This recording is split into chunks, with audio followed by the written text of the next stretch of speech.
the border. We're off at the border. And I see him, he like gets hauled off, and I'm just like, oh shit, what happened? So a couple hours later, I see him, and I was like, oh, you got through, what the hell happened? He looks at me and says, well, I told him I was going to shoot a pilot, and they were not too happy. They thought I was going to kill the fucker. I was like, oh shit. I thought that was kind of interesting. But anyways, I guess it's not a good thing to say when you're going across that border. Going to shoot a pilot. Oh, really?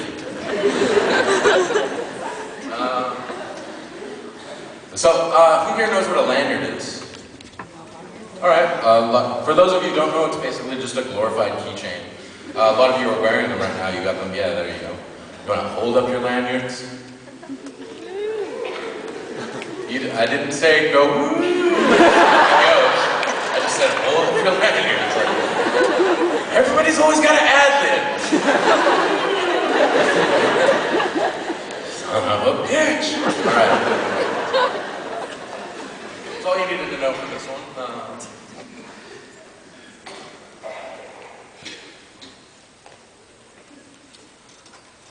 In times of unimaginable grief, people will offer you their sympathies. And I appreciate the outstretched arms, but I've been in a breaking things kind of mood. I've been scarfed from down with food for thought. I've got bowels so backed up with brilliant ideas that eventually I'm gonna shit books. Books so badass they'll be banned for trying to define bravery as walking into a biker bar wearing a pink sweatshirt with a picture of a unicorn being tamed by a gnome.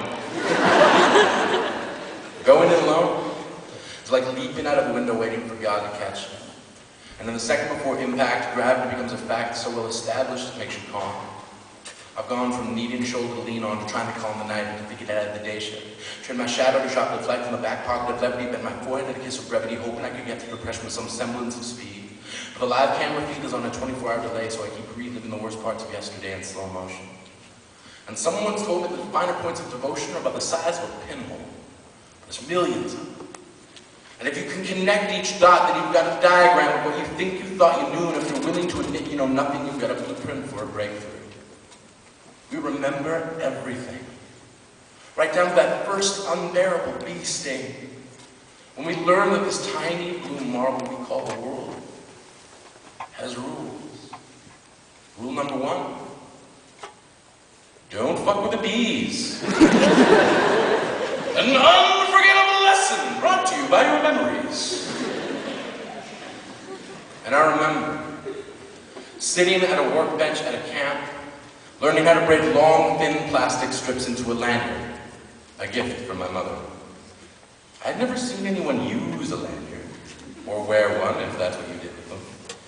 But they did not keep me from folding strand over strand again and again until I made a boxy red and white lanyard for my mother. She gave me life, and milk from her breasts. And I gave her a lanyard. She nursed me in many a sick room, lifted spoons of medicine at my lips, then led me out into the airy light, taught me to walk and swim, and I, in turn, presented her with a lanyard. Here are thousands of meals, she said. Here is clothing and a good education. And here is your lanyard, I replied. Which I made with a little help from a counselor. Here are strong legs, bones, and teeth. And here are 2 clear eyes with which to read the world, she whispered. And here is the lanyard that I made at camp.